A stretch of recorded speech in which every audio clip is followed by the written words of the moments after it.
ini merupakan sebuah pertanda, sebuah isyarat bahwa kita akan menghadapi bencana bisa saja lebih dahsyat dari tsunami. Dan dia bukan satu, tetapi ada banyak bencana yang lain yang akan mengancam kita. Nah, oleh sebab itu ketika pada saat ini, di saat ini kan jadi dua yang harus dilakukan.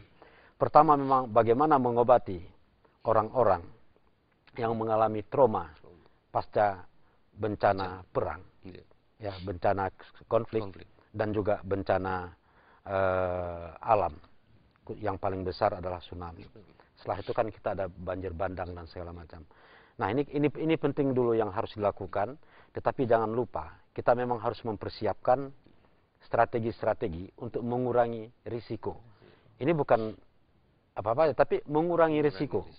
Jadi makanya menurut saya yang paling penting adalah bagaimana mendidik masyarakat ini untuk memang sadar dan siap menghadapi kemungkinan-kemungkinan bencana yang akan datang. Nah, jadi tidak cukup kita nanti datang seperti orang pemadam kebakaran. Jadi kita hanya mengobati, tetapi kita tidak menyembuhkan akar dari traumatik itu. Jadi ketika kita bisa mengurangi bencana, yang kita harus kurangi sekarang ini bencananya itu. Atau menyiapkan bagaimana masyarakat siap untuk menghadapi bencana. Ini jangankan menghadapi bencana-bencana banjir, ya katakanlah sekarang ini, walaupun kita memiliki sekarang peralatan untuk early warning system untuk tsunami, tapi masyarakat kita sendiri masih sangat ketika dia gempa saja itu langsung ya cemas dan ya katakanlah ya panik. Ya. Nah, padahal ketika early warning system itu disosialisasikan, itu sudah dikatakan tsunami akan terjadi ketika gempa pada skala sekian. Dan early warning system itu berbunyi, dan saat itulah kita memang harus lari menyelamatkan diri.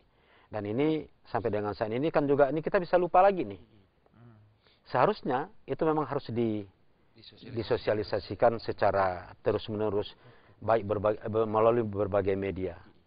Nah, ini sebenarnya saya khawatir kita akan lupa. Ya, kita kan mudah sekali lupa nih. Walaupun bencana begitu besar, tetapi nanti ketika itu tidak disosialisasikan, tidak diingatkan, maka kita akan lupa. Memang ini yang terjadi kemarin ini ya banyak ya, ketika banyak NGO internasional ataupun NGO nasional yang datang ke Aceh yang memiliki program-program semacam ini, semua mereka gencar melakukan itu. Tapi setelah mereka pergi, apalagi? Ada nggak kita lakukan itu? Makanya penting sekali bagi saya adalah melalui pendidikan menghadapi bencana, risiko bencana. Dan kita juga harus memberikan pemahaman-pemahaman kepada masyarakat untuk menjaga lingkungan. Tidak mungkin kita bisa selamat dari bencana ketika lingkungan terus kita gerogoti, kita hancurkan. Jadi begitu. Ibu Nurjana, seperti juga Pak Tabrani mengatakan tadi. Nah, kalau seandainya mungkin orang yang belum pernah merasakan trauma, katakanlah dengan dampak dari tsunami ataupun bencana-bencana. Nah, kalau kita kembali, bagaimana mereka untuk bisa menghadapi, katakanlah untuk bisa mengurangi risiko bencana? Apa sebenarnya yang harus disiapkan dari sisi psikologis seseorang itu sebenarnya?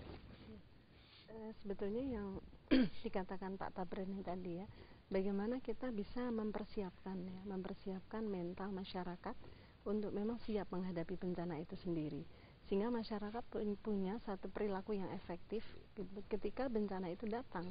Dan itu saya pikir saya dengar sudah ada program ini ya, bahwa pencegahan bencana, jadi pendidikan ini untuk kesiapan menghadapi bencana itu sudah masuk ke dalam kurikulum. Ya, untuk di Aceh saya pikir itu bagus sekali, dan alangkah baiknya kalau memang itu bisa sejak dini gitu. Sejak dini, jadi bukan hanya dari SD tapi dari TK begitu. Sehingga sejak TK pun anak-anak sudah ada kurikulum tentang itu. Sehingga ketika bencana itu datang, mereka memang sudah siap gitu, dan sudah terbentuk satu perilaku yang efektif tadi. Baik, Ibu, kita terima telepon lagi nih, Bu. Halo, Assalamualaikum. Halo.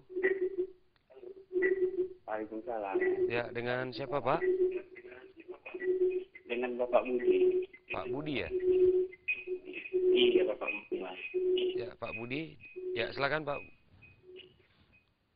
Iya. Ini saya mau menanyakan. Wah, sayang sekali Pak Budiman putus.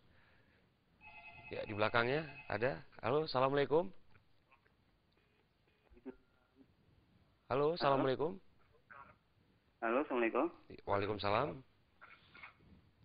Dengan Dengan siapa Halo? Pak? Iya, dengan siapa Pak? dengan Pak Eris nih di tempat Tuan, Pak. Pak Erik ya, Nah, di Tapak Tuan. Ya, silakan Pak Erik. nah, selamat malam Ibu Nurjana beserta Tengku Ya, dan Pak satu lagi. ya. Kalau kita berbicara masalah bencana, Mhm. yang paling parah di Aceh adalah bencana moral. Moral ya Pak ya. Di mana bencana moral saya sampaikan, Mhm. sesudah tsunami, para remaja itu lebih parah, Mhm. beserta orang tua juga. Karena kenapa? Di satu sisi pemerintah ingin meringankan bencana, tetapi di sisi lain peraturan tentang hal-hal yang mengundang bencana itu tidak pernah terlaksanakan. Bapak bisa lebih spesifik lagi Pak, kira-kira yang Ya, mana? contohnya seperti judi itu kan bencana moral juga. Kalwar itu kan bencana moral juga. Ya. Kemudian kita melihat lagi di daerah-daerah sekarang cukup banyak pertambangan. Ya. Kemudian dampak perkembangan itu tidak pernah terlihat oleh masyarakat. Ya. Mempergunakan air rasa.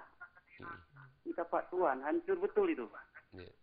Masyarakat tidak tahu fungsi dan kegunaan air rasa itu Untuk pemisahan batu emas ya Pak ya. penyakitnya nggak tahu dia. Jadi ini juga satu mengundang bencana besar ya. Iya. Mungkin kalau ada 1 tahun 2 tahun seperti ini bisa hancur Aceh. Iya. Jadi Aceh jangan dijadikan lahan bencana yang dijadikan perpolitikan. Iya. Saya rasa Pak Ustadz di situ juga ada. Tolonglah disosialisasikan yang pertama bencana moral dulu Iya.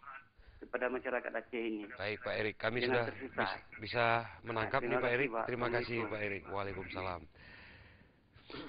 Ibu Nurjana nih. Silakan Ibu. Mungkin bisa menjawab nih Bu. Ya, Yang Erik katakan bencana moral. bencana moral ini Bu. Bencana moral. Ya, memang kita tidak bisa menyalahkan apa penyebabnya ya, karena memang sekarang di era global ini ya, teknologi informasi yang begitu deras ya. Jadi remaja juga bisa mengakses ya segala macam bentuk perilaku dari berbagai media ya, termasuk melalui HP juga bisa ya, internetan dari HP, dan banyak juga yang menemukan film-film aneh-aneh ya, para guru menemukan film-film aneh ya di HP para siswanya ya. Ini memang butuh kerjasama semua pihak ya, tidak hanya pemerintah saja, tapi juga para orang tua untuk lebih peduli dan lebih waspada tentang apa yang dilihat, apa yang dibaca, termasuk teman-teman anaknya yang dikomunikasikan dan sebagainya. Jadi perlu anak-anak juga cobalah rangkul anak-anak, jangan sampai anak-anak kita itu menjadi generasi yang lapar kasih sayang begitu, tapi generasi yang memang mendapatkan perhatian dan kasih sayang penuh, juga landasan agama yang kuat gitu, sehingga tidak tergelincir ke arah sana. Karena memang apapun ceritanya ya, proses belajar sosial dari teman-teman dan juga dari apa yang dilihat, apa yang ditayang, itu dampaknya luar biasa mengerikan sekali. Sehingga kalau kita baca koran ada kasus begini aneh-aneh ceritanya yang dulu-dulu kita nggak pernah temukan itu. Mengapa terjadi? Karena mereka sebenarnya memodel perilaku dari tontonan yang dilihat. Saya dari satu situs begitu, dia tonton begitu. Nah, itu ada satu dorongan untuk mengimitasi, dan itu memang lebih berbahaya dari segala bencana sebetulnya. Ya, mungkin Pak Syariah bisa menambahkan ya, yang Pak Erik juga katakan tadi bahwa katakanlah fenomena yang terjadi di masyarakat seperti kasus-kasus pertambangan